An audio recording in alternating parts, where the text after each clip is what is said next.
président Kabila n'a pas eu un seul petit mot de compassion pour les atrocités subies par les populations du Kivu. Aucun mot de compassion. Aucun mot. Aucun mot, j'ai lu, aucun mot de compassion. Sinon, la préoccupation à récupérer le pouvoir, d'après sa tribune. Mais de l'autre côté, nous avons un président qui est préoccupé par les atrocités de son peuple et qui voudrait y mettre fin. Vous voulez empêcher à ce président-là de mettre fin aux atrocités de son peuple pour qu'on discute d'abord du partage du pouvoir. Non, c'est immoral. C'est immoral. C'est immoral. Quand il dit que le M23 a des revendications légitimes. Mais que dit la Constitution lorsqu'on a des revendications légitimes? La Constitution dit de prendre les armes. Au contraire, la Constitution dit dans son article 64, celui qui veut prendre le pouvoir par les armes, eh bien, le peuple doit se lever contre lui. Ah donc, il pousse le M23 à prendre les armes et il demande au peuple congolais de croiser les bras. C'est contre nature. Mais Satoulou, depuis toujours, l'opposition, même lorsque Kabila est au pouvoir, a toujours accusé Joseph Kabila de travailler en collaboration, en intelligence avec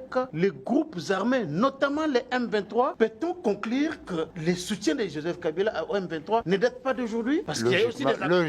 Logiquement, c'est le temps qui nous révèle les liens profonds qu'il y a entre le président Kabila et le M23. Et il a dit dans sa tribune. Le président Tshisekedi a clairement que l'AFC c'est Kabila. Est-ce qu'au regard de cette sortie médiatique de l'ancien président, pouvez-vous confirmer aussi à votre manière que le président avait raison de dire ce qu'il avait dit? Je constate que le président Tshisekedi avait raison et qu'il y a des connexions sérieuses entre le président, son prédécesseur, et l'AFC et le M23. Mais on fait de l'analyse géopolitique. Il faut le savoir. Il ne faut pas se cacher la vérité, ni par pudeur, ni par respect humain. La vérité, c'est que l'AFC, le M23 et tous ceux qui le soutiennent œuvrent sous la responsabilité de Kagame et du Rwanda. Les autres qui veulent reconquérir l'indépendance de la République œuvrent sous la roulette du président Tshisekedi. Alors, nous nous trouvons entre le camp de la patrie et le camp des Ganelons. Il faut choisir. Les camps du partage du pouvoir auquel vous faites allusion, incarné par Joseph Kabila, dans son discours, Kabila n'a pas parlé du partage du pouvoir, M. Atondo. Il a parlé des revendications légitimement du M23. Il faut avoir une lecture métaphysique de ce que vous voyez. C'est ce que cela signifie. Parce que, bon, revendication légitime, illégitime,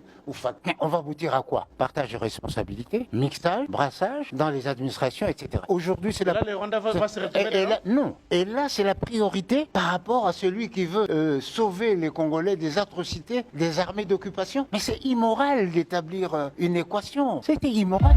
Aujourd'hui, c'est que le peuple congolais attend d'un ancien président de la République, par ailleurs sénateur à vie, c'est d'appeler les gens à se mettre derrière Tshisekedi pour d'abord bouter l'ennemi dehors et créer les conditions pour que nous puissions discuter. Mais sinon, c'est faire l'œuvre de l'étranger. Et la conscience nationale et les impératifs de son statut lui interdit d'avoir parti lié avec l'étranger. Son statut d'ancien chef d'État. Ancien chef d'État. Vous ne pouvez pas marcher contre votre pays. Kasavubu n'a pas eu une attitude contre Mobutu, de monter les bas congolais, les Né-Congo, à s'élever contre le pouvoir de Mobutu. À aucun moment. Grâce soit rendue. Mobutu, quand il a quitté le pouvoir, il n'a à aucun moment demandé à qui que ce soit de combattre Mouzé. Alors pourquoi, la question que je me pose, le président Kabila, qui a cédé le pouvoir de façon démocratique à la suite de la victoire du président Tshisekedi, pourquoi n'attend-il pas la fin du mandat du président de la République pour se remettre dans le jeu? Pourquoi veut-il casser, remplacer un pouvoir démocratique par un pouvoir despotique? Despotique